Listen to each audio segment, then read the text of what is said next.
राधे राधे दोस्तों and hey everyone, कैसे हैं आप सब। आई होप कि सब अच्छे होंगे, स्वस्थ होंगे अपने अपने घर पे, और मैं भी अच्छी हूँ। तो आप सबकी पढ़ाई कैसी चल रही है? पढ़ाई अच्छी ही चल रही होगी। सीटेट का फॉर्म आया हुआ है, जैसे सभी को पता है। कुछ लोगों ने फॉर्म फिल कर दिया होगा, कुछ ने नहीं किया होगा। तो मैं उनसे बोलना चाहूँगी कि अपना सीटेट का फॉर्म भर दे, क्योंकि अब कुछ ही दिन बाकी हैं। थोड़ा साइट वगैरह में भी इशू आ जाता है लास्ट टाइम पे, तो इसलिए अपना फॉर्म जल्दी से फिल करिए। और आज हम जिस टॉपिक पे बात करना चाहते हैं वो सीटेट ही है। सीटेट की स्ट्रेटेजी को लेकर हम बात करेंगे। अब जैसे कि पता है कि कुछ ज़्यादा ही समय हमारे पास नहीं है। अब अक्टूबर चल रहा है, अक्टूबर के बाद नवंबर, और नवंबर के 15 दिन बाद ही, नवंबर जाने के दिसंबर में 15 दिन बाद ही हमारा एग्ज़ाम है। 15 दिसंबर को जैसे कि हमारा एग्ज़ाम है। उस दौरान हमारे फेस्टिवल्स भी हैं, शादियाँ भी हैं, तो अटेंड करते हैं कुछ लोग, जिनको ज़रूरी होता है वो करते भी हैं। हाउसवाइफ है, उनको तो बहुत कुछ ज़्यादा ही जिम्मेदारियाँ होती हैं। घर की साफ़ सफाई, दिवाली वगैरह आ रही तो घर की साफ़ सफाई वगैरह में लग जाएंगे। तो इसलिए मैं कहना चाहती हूँ कि अभी से आपने फॉर्म फिल कर दिया तो अभी से आप अपनी तैयारी में लग जाइए। उसके लिए मैं आपको सलाह देना चाहूँगी कि अभी तो देखो हमारे पास समय है। हमें ऐसा नहीं है कि हम PYQ करें या सिर्फ हम क्वेश्चन आंसर ही करें और उसी से थोड़ा समझे तो हो जाएगा। नहीं, हमें समझ के भी क्या क्वेश्चन आंसर से पेपर थोड़ी निकालना होता है। हमें तो अपना थ्योरी बेस जो होता है, हमारी थ्योरी होती है, उसे अच्छे से पढ़ना है हमें, जैसे भी हो। अगर आपके पास NCERT ही है तो अपनी NCERT पढ़िए। अगर नहीं है तो अपना किसी यूट्यूब चैनल को देखिए, उस पर भी काफ़ी अच्छे से NCERT पढ़ाई जाती है। जैसे मैंने लास्ट टाइम बताया था, डिजिटल GK क्लासेस नाम से चैनल है, वहाँ पे एक मैम है, वो अपनी NCERT कराती हैं। और वो हिस्ट्री की जो है SST वगैरह, हिस्ट्री में SST में तीनों ही सब्जेक्ट कराते हैं, तो वो अच्छे से एक एक चैप्टर कंप्लीट कराती हैं।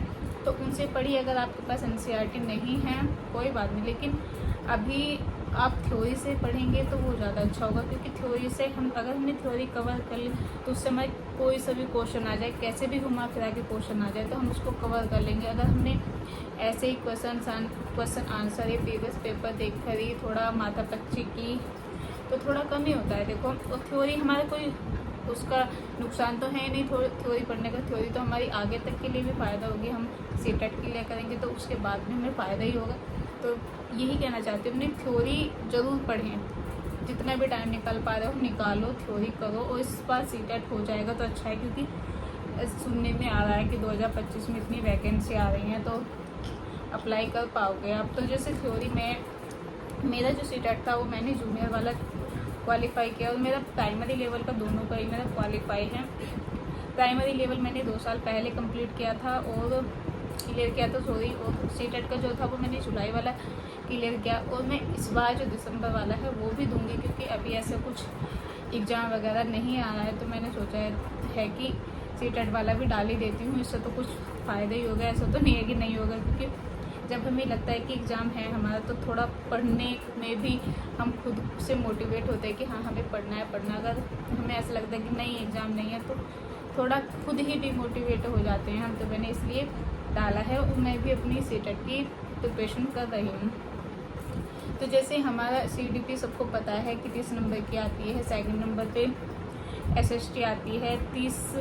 1 से 30 क्वेश्चन तो हमारे CDP के आते हैं, फिर 31 से 90 क्वेश्चन हमारे SST के आते हैं। एंड उसके बाद जो हमारी लैंग्वेज होती है, लैंग्वेज फर्स्ट होती है हमारी, जो आप लोग ले होते हो हिंदी या इंग्लिश। वैसे तो नॉर्मली सब हिंदी ही लेते हैं, तो उसके क्वेश्चन हमारे 90 से 120 आते हैं। एंड सेकेंड लैंग्वेज जो हमारी होती है संस्कृत, इंग्लिश, जिसने भी संस्कृत ली है और जिसने भी हिंदी ली है, तीनों ही मानो हिंदी, इंग्लिश, संस्कृत, तीनों की पैडागोजी एक जैसी आती है।